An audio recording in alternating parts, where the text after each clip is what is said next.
अस्सलाम वालेकुम, मेरा नाम है सदैस मिर्ज़ा और आप देख रहे हैं प्रोग्राम इख्तलाफ। पीटीआई का फिर से आईएमएफ के ऑफिस के सामने एहतजाज किया जा रहा है। शहबाज गिल साहब ने जो है वो एहतजाज को लीड किया है। इस पे वज़ीर इत्तलात ने दोबारा से एक प्रेस कॉन्फ्रेंस की है। उसके अंदर इस मामले को उन्होंने बड़ा एक अच्छे अंदाज में उठाया है और उन्होंने कहा है कि इस जमात की जानिब से जिस तरीके से पाकिस्तान के ख़िलाफ़ साजिशें की जा रही हैं वो काबिल मज़म्मत हैं। जाहिर सी बात है, आईएमएफ को ख़त लिखने से लेकर जीएसपी प्लस स्टेटस वापस लेने तक या एमनेस्टी इंटरनेशनल को पाकिस्तान में होने वाले मुबैना तौर पे किसी किस्म के कोई इंसानी हकूक़ की खिलाफ वर्जियाँ या फिर अब आईएमएफ के ऑफिस के सामने इस तरह का एहतजाज करना, ये कहना कि पाकिस्तान को उस वक्त तक किसी किस्म की कोई कर्ज की सहूलत ना दी जाए तब तक बानी पीटीआई को रिहा नहीं किया जाता, या जो वोट चोरी सुझा वोट के हवाले से जो गुफ्तगू करते हैं कि हमें सीट्स हमसे ले ली गई हैं और वोट चोरी किए गए हैं, उस हवाले से हमारी सुनवाई नहीं होती, उस वक्त तक किसी किस्म का भी कोई कर्ज प्रोग्राम पाकिस्तान के साथ ना रखा जाए। सवाल यहाँ पे ये पैदा होता है, क्या जितने भी मुतल्लका फोरम है पाकिस्तान के अंदर, वहाँ पर अगर आपको किसी किस्म की भी कोई नाकामी का सामना पेश करना पड़ता है तो फिर आप क्यों बैनुल अक़वामी इदारों के सामने जाके या दूसरे ममालिक के सामने जाके गिड़गिड़ाते हैं, उनसे मदद की अपील मांगते हैं, मदद की अपील करते हैं? ये तमाम तर चीज़ें तो मुकम्मल तौर पर आपकी बातों के मुतज़ाद हैं। आप हमेशा ये कहते थे कि पाकिस्तान एक खुद मुख्तार मुल्क है, हम खुद मुख्तारी के हवाले से पाकिस्तान में हम हक़ खुदरादियत की बात करते हैं, पाकिस्तान के अंदर इंसानी हकूक़ की बात करते हैं, पाकिस्तान एक ऐसा मुल्क है कि जो अपने फ़ैसले खुद करता है। तो फिर आज तमाम तर फैसले आप दूसरों से क्यों करवा रहे हैं, ऐसे इदारों को जिनका इससे कोई ताल्लुक नहीं? आईएमएफ पहले भी ये बात कर चुका है कि हमारा किसी भी किस्म का पाकिस्तान में दाखिली मामलों से कोई भी लेना देना नहीं है, हम सिर्फ पाकिस्तान के माशी या दुनिया में जितने भी ममालिक हैं उनके माशी मामलात के ऊपर ही गुफ्तगू करते हैं। तो इन तमाम तर चीज़ों से क्या चीज़ साबित होती है? क्या अभी तक इस जमात ने कुछ नहीं सीखा, या अभी तक ये जमात जो है पाकिस्तान के खिलाफ साजिशें कर रही है और इसका जवाब भी इनके पास कोई नहीं है? अगर आईएमएफ के हवाले से ये बात करें तो उसमें भी ये हीरे बहाने ही करते हैं और कहते हैं कि हमने तो जस्ट खत लिखा था, लेकिन हमने प्रोग्राम को रोकने की बात तो हमने की नहीं।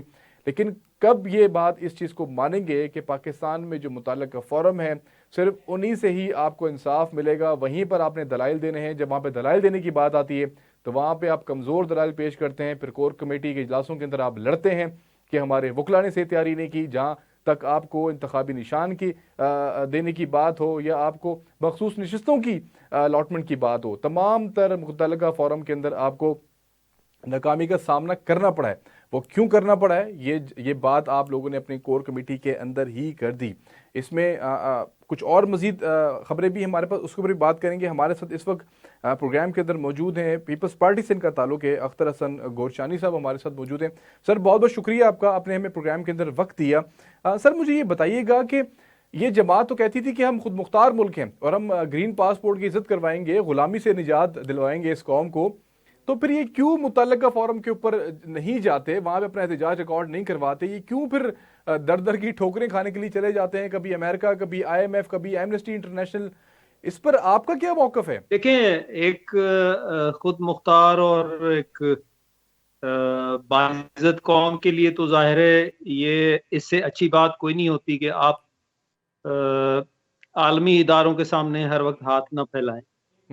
लेकिन इस वक्त मुल्क के जो मुआशी हालात हैं, या पिछली हुकूमतों ने जिस तरह, बल्कि पीडीएम की ही हुकूमत कह लें आप, कुछ इमरान खान की गवर्नमेंट ने मुआशी हालात ख़राब किए, और फिर ये जब पीडीएम की गवर्नमेंट आई तो इनसे भी वो हालात इतने कोई बेहतर नहीं संभल सके, जिसका नतीजा आपने देखा है। काफ़ी सारा लोगों का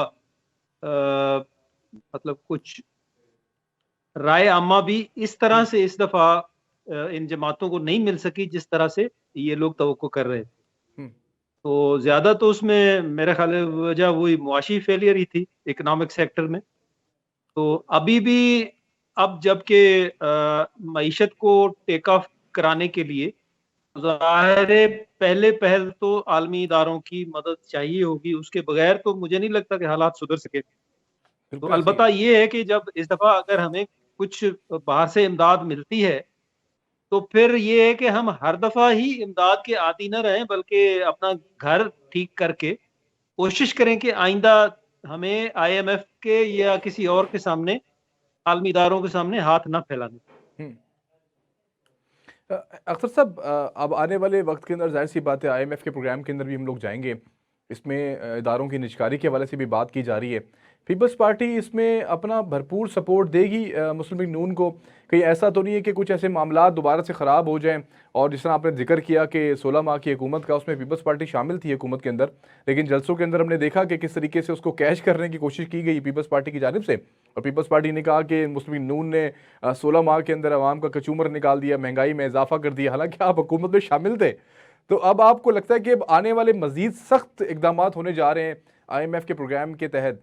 और वज़ीर ख़जाना ने भी इसका हमें जो है अंदेशा दे दिया है कि महंगाई बढ़ेगी, 2024 मुश्किल होगा आवाम के लिए, निजकारी की जाएगी इदारों की। ज़ाहिर सी बात है जब निजकारी की जाएगी तो उन निजकारी शुदा जो इदारे हैं उनके मुलाजमीन सड़कों के ऊपर आएंगे, एहतजाज करेंगे। तो पीपल्स पार्टी वहाँ पे कहाँ खड़ी होगी इन तमाम तर फैसलों में? देखिए सर, जो कौमी मफाद में हो वहाँ तो पीपल्स पार्टी हमेशा कहती रही है कि हम गवर्नमेंट को हर लिहाज से सपोर्ट करेंगे। अब कई इश्यूज ऐसे हैं जहाँ पे पीपल्स पार्टी ने एक स्टैंड लिया है। मैं उसकी मिसाल एक आपको देता हूँ। मसलन PIA के निजकारी के लिए चेयरमैन बिलावल ने पहले भी इस बारे में एक स्टैंड लिया है कि इसकी निजकारी नहीं होनी चाहिए। इस तरह जो हमारे मतलब ऐसे इदारे हैं जो हमारी कौमी सलामती के लिए जरूरी हैं, उनके लिए केस टू केस हमारी पार्टी को सपोर्ट देनी होगी तो जरूर देंगे। जहां हमारी पार्टी समझेगी कि इस इदारे की निजकारी जो है वो पाकिस्तान के कौमी मफाद में नहीं है, तो वो हमारे लीडर अपना पहले भी अपना पॉइंट ऑफ व्यू खोल के बताते रहे। तो इस दफा भी वो इंशाल्लाह वैसे ही उनकी पॉलिसी है। तो आप किसी भी एहतजाज के साथ खड़े नहीं होंगे, बल्कि उनको समझाने की कोशिश करेंगे कि ये मुल्क के मफाद के अंदर है, अगर कोई एहतजाज होता है तो? सर देखिए ना, इस वक्त तो आप समझ लें कि एक हमारी मईशत की हालत एक ऐसे मरीज की है जिसको एक इस वक्त एक ट्रिप लगाने की अशद जरूरत है। तो ये तो मतलब इस वक्त अगर हम कहें कि हम किसी एहतजाज की सपोर्ट करें कि जी आप ये मालियाती इदारों से आप मदद ना लें, या तो वो मेरा ख्याल है कोई मुनासिब बात नहीं होगी। ये तो इस वक्त एक जरूरत है, एक जरूरत के तहत, एक मजबूरी के तहत आप जा रहे हैं। और सर पीपल्स पार्टी का डेफिनेटली पंजाब में हमेशा फोकस रहा है। बिलावल भुट्टो की अगर कैंपेन भी देखें तो वो पंजाब पे ही मुख्तस रही है उनकी। उन्होंने बड़ी कोशिश की कि पंजाब के अंदर हम ज़्यादा से ज़्यादा सीटें हासिल करने में कामयाब हो जाए, लेकिन पंजाब की बात की जाए, पंजाब असम्बली की, तो वहाँ पे कोई खतर खा उनको फ़ायदा तो नहीं हुआ इन तमाम तर चीज़ों का। लेकिन वफाक में कुछ सीटें निकालने में वो कामयाब ज़रूर हो गए। लेकिन आप ये नहीं समझते कि पीपल्स पार्टी का ज़्यादातर फोकस सिंध के ऊपर रहना चाहिए, जहाँ पे वो गवर्नमेंट कर रहे हैं, जहाँ पे गवर्नमेंट करते आए हैं, जहाँ की जो आवाम है वो ज़्यादा उनसे उम्मीद रखती हैं? अगर मैं कराची की बात करूँ सर, सिर्फ कराची के अंदर सैकड़ों नहीं बल्कि हज़ारों वारदातें चंद महीनों में के अंदर हो गई हैं। तकरीबन कोई 58 शहरी जो हैं वो हलाक हो गए हैं डकैती की वारदातों के अंदर, सिर्फ इन 3 माह के अंदर, बल्कि तीसरा माह भी चल रहा है। तो आप ये नहीं समझते कि पीपल्स पार्टी का ज़्यादा फोकस जो है वो कराची या पूरे सिंध के ऊपर होना चाहिए? तो जिस तरह होता है ना जी कि आप डिस्ट्रीब्यूशन वर्क होती है, आपने जैसे काम अपना डिस्ट्रीब्यूट करना होता है। अब जो सिंध के मामलात से जो लोग डील करते हैं वो पंजाब के मामलात में दखल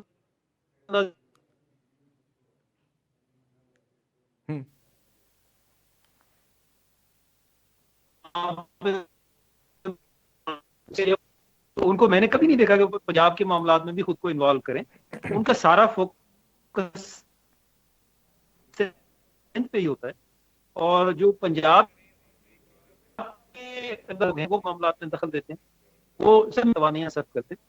आप मैं आपको दोबारा प्रोग्राम के अंदर शामिल करता हूँ। यहाँ पे ब्रेक लेने का मुझे कहा जा रहा है, यहाँ पे एक छोटी सी ब्रेक लेते हैं। ब्रेक के बाद आपके सामने दोबारा हाजिर होंगे। देखते रहिए प्रोग्राम इख्तिलाफ।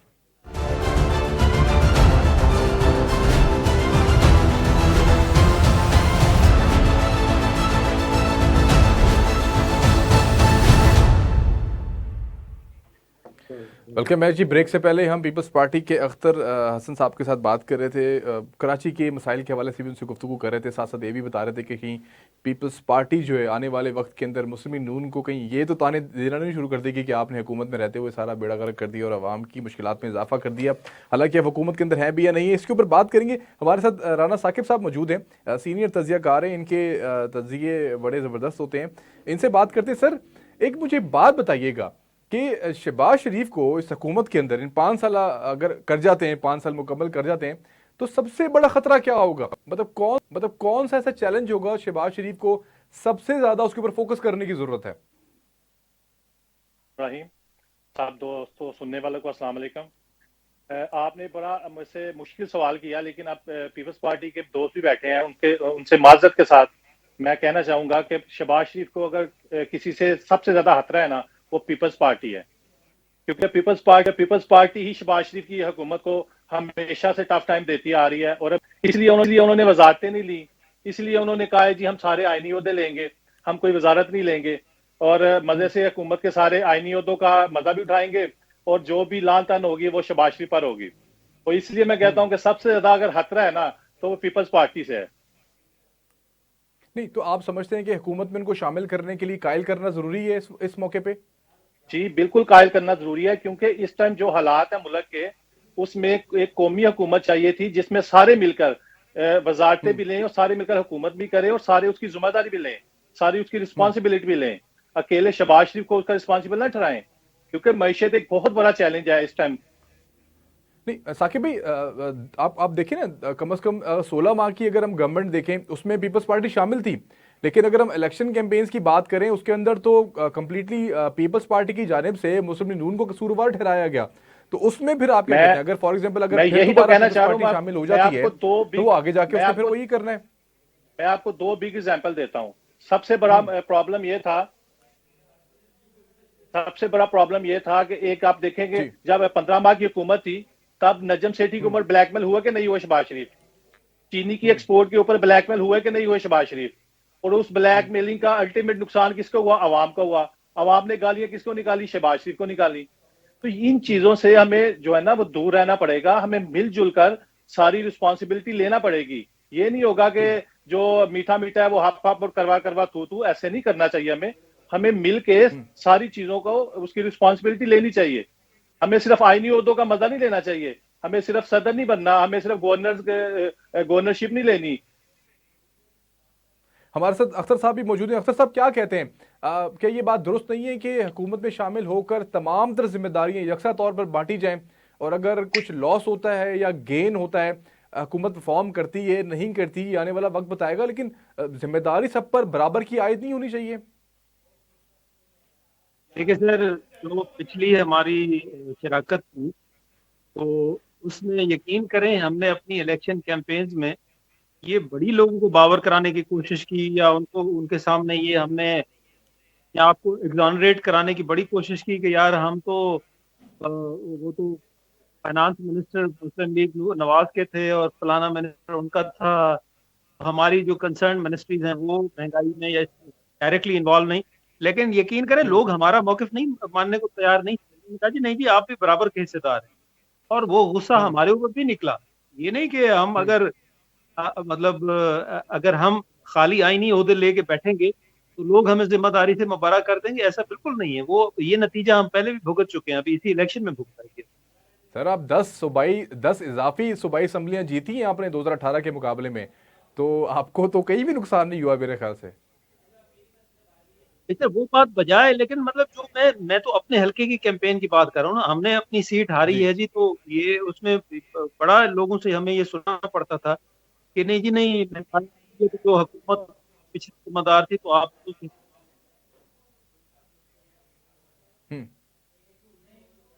हमें हमें यहाँ पे आपकी आवाज़ ब्रेक हो रही है मेरे ख्याल से, अभी भी कुछ इंटरनेट का प्रॉब्लम है। हमें यहाँ पे पीटीआई के हमारे एक बड़े अच्छे दोस्त भी हैं और उनका ताल्लुक पीटीआई से है, कराची से इनका ताल्लुक है, बहुत अच्छी गुफ्तगू करते हैं, पीटीआई के मौक़िफ़ को बड़े अच्छे तरीके से डिफेंड भी करते हैं। सर बहुत बहुत शुक्रिया हमजा साहब, आपने प्रोग्राम में हमें ज्वाइन किया। हमजा साहब बहुत सारे सवाल हैं जो आपके लिए हम कल छोड़े जा चुके थे, लेकिन आज कुछ और मज़ीद डेवलपमेंट भी हैं। सर ये पीटीआई एहतजाज इलेक्शन के दफ्तर के बाहर जाके करे या सुप्रीम कोर्ट के बाहर जाके करे, पेशावर हाई कोर्ट में भी आपकी पिटिशन थी, उसको खारिज कर दिया गया, इलेक्शन कमीशन में आप रिकाउंटिंग के लिए भी जाते हैं तो अपनी सीटें वापस खो देते हैं। सर आईएमएफ के सामने एहतजाज करने से क्या हासिल होगा? एमनेस्टी इंटरनेशनल को खत लिखने से क्या होगा? आईएमएफ को खत लिखने से क्या होगा? इनसे क्या आप हासिल करना चाह रहे हैं, ये जरा कौम को बताएं।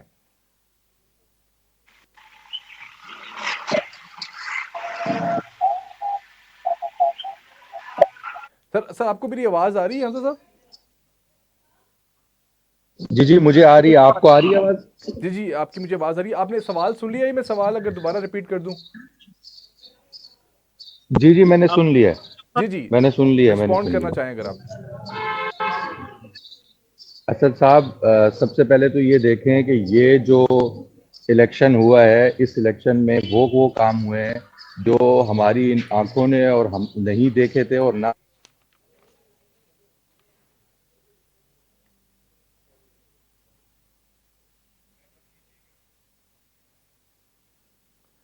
राणा साकिब साहब हमारे साथ मौजूद हैं। साकिब साहब जरा मुझे डिटेल में कुछ चीज़ें बताइएगा कि ये मोहम्मद जुबैर साहब ने अभी एक ताज़ा तरीन एक बयान दिया। उन्होंने कहा है कि शायद ये जनरल बाजवा के साथ जो मुलाकातें होती रही उनकी, वो नवाज शरीफ और शहबाज शरीफ के कहने के ऊपर होती रही, मरीम नवाज और नवाज शरीफ के कहने के ऊपर होती रही। ये मोहम्मद जुबैर साहब को इतने सालों के बाद ये क्यों याद आया? और वो साथ साथ ये भी कहते हैं कि मुझे तर्जुमान इस मुलाकात के बाद लगाया गया। शहबाज शरीफ के बारे में तो चलें ये बातें समझ में आती हैं कि एस्टेब्लिशमेंट के साथ उनके ताल्लुकात है, उनकी लचक या उनका वर्किंग रिलेशन एक अच्छा है। लेकिन मोहम्मद जुबैर साहब के साथ सामने मोहम्मद जुबैर साहब अगर ये बात करते हैं कि मरीम नवाज या नवाज शरीफ के कहने के ऊपर अगर कोई मुलाकात की जाती है, इसमें कितनी सच्चाई है? आप समझते हैं कि वो अपना कोई गुस्सा निकाल रहे हैं या कोई ना कोई हकीकत हो सकती है इसके अंदर?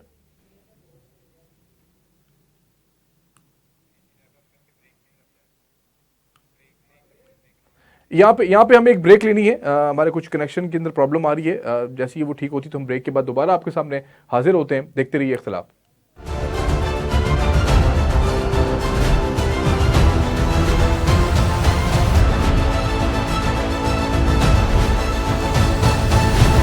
ब्रेक से पहले हम अपने मेहमानों के साथ गुफ्तगू कर रहे थे। अब प्रोग्राम के अंदर कुछ अहम तरीन खबरें हम इसमें रखते हैं। मरीम नवाज की गाड़ी के हवाले से बड़ी गुफ्तगू की जा रही है। ठीक है, मर्सिडीज़ की जो टायर्स हैं वो 10,000 किलोमीटर के बाद चेंज हो जाते हैं, हम इसके ऊपर बहस नहीं करते। ज़रूरी भी होगा, पिछली हुकूमतें भी कर रही होंगी। जिस तरह आज़मा बुखारी साहिबा ने कहा कि परवेज़ इलाही के दौर में भी ये तब्दील होते रहे, उस्मान बुज़दार के दौर में भी ये तब्दील होते रहे। हमें इन चीज़ों से कोई सरोकार नहीं है, किसी के भी दौर में तब्दील होते रहे। लेकिन अगर 2,73,00,000 के टायर्स अगर चीफ मिनिस्टर अपनी गाड़ी में इस्तेमाल कर रहे हैं तो फिर इस मुल्क में रहने वाले गरीब अवाम को आप क्या मैसेज दे रहे हैं? आप मिसालें देते हैं सादगी की, आप कफ़ायत शारी की मिसालें देते हैं, आप ये बात करते हैं कि गरीब अवाम के लिए आपके दिलों के अंदर दर्द आप रखते हैं, आप दर्द महसूस करते हैं गरीब अवाम का। आप गरीब अवाम के लिए आपकी तमाम तर कोशिशें जो है वो गरीब अवाम के लिए होती हैं। लेकिन 2,73,00,000 रुपए से कितने गरीब घरों के चूल्हे जल सकते हैं? इस चीज़ का मवाजना अगर आप लोग कर रहे हैं तो मेरे ख्याल से सारे हकायक, सारी बातें आपके सामने आ जाएंगी। मैं इन चीज़ों से बिल्कुल जो है वो आंखें नहीं चुरा सकता कि हुकूमत की जिम्मेदारियां होती हैं। हुकूमत के लिए कार्य सरकार को चलाने के लिए अखराजात होते हैं, डेलीगेशंस होते हैं, बाहर मुल्कों से लोग आते हैं, उनके लिए चीज़ें इस्तेमाल की जाती हैं। वफद आते हैं, उनको बताया जाता है, उनको प्रोटोकॉल दिया जाता है। वज़ीर आला का प्रोटोकॉल भी होगा, प्राइम मिनिस्टर का प्रोटोकॉल भी होगा, सिक्योरिटी के मामला भी होंगे। इन तमाम तर चीज़ों पे हम यकीन रखते हैं और इन तमाम तर चीज़ों को हम एक्सेप्ट करते हैं। लेकिन क्या बताया जाए कि इस गरीब मुल्क का वज़ीर आला, इस गरीब मुल्क का वज़ीर आज़म क्या 2,73,00,000 के सिर्फ टायर इस्तेमाल कर सकता है अपनी गाड़ी के अंदर? एक छोटा सा एक आपका एक बयानिया ही है ना, एक आप कहें कि मैं इस पे ज़्यादा क्या बात करूं। मेरे ख्याल से ये समझदार लोगों के लिए ये कहना ही काफ़ी है कि अगर आप इतने महंगे टायर एक गाड़ी के अंदर इस्तेमाल कर रहे हैं, फिर वो गाड़ी कितने की होगी? अगर आप 10 से 15 करोड़ रुपए की सिर्फ गाड़ी इस्तेमाल कर रहे हैं सिर्फ एक शहर से दूसरे शहर जाने के लिए या इंटरसिटी जाने के लिए या इंटरसिटी घूमने के लिए, तो ये अफसोस का मकाम है। क्या एक चीफ मिनिस्टर एक आम सी सेडान गाड़ी के अंदर नहीं घूम सकता? क्या एक चीफ मिनिस्टर चले हम साइकिल पे घूमने की बात नहीं करते, हम ये नहीं कहते कि आप दफ्तर से साइकिल के ऊपर जाएं, ये एक अफसानवी बातें हैं और ये सिर्फ यूरोप के ममालिक के अंदर ही अच्छी लगती हैं। अगर नेदरलैंड का प्राइम मिनिस्टर जो है वो साइकिल पर जाता है तो ये उन मुल्कों को सूट भी करती हैं। वो मुल्क क्योंकि तरक्की याफ्ता हो चुके हैं, वो मुल्क अपने अवाम को एक फलाही रियासत बना के दे चुके हैं। लेकिन जिन मुल्कों के अंदर अभी फलाही रियासत का नामो निशान ही नहीं है, इस मुल्क में मईशत का जो हाल है वो आप और मैं बहुत बेहतर तरीके से जानते हैं। इस मुल्क का बच्चा बहुत बेहतर तरीके से जानता है कि इस मुल्क के माशी मामलात कहां तक जा चुके हैं। मैं बिल्कुल तनकीद नहीं कर रहा हूं, मैं सिर्फ एक बात कहने की कोशिश कर रहा हूं। अगर आप लोगों के जहनों के अंदर ये बात किसी तरीके से समा जाए कि खुदा के लिए ये जो एक शहाना खर्चे हैं इनको कम करें।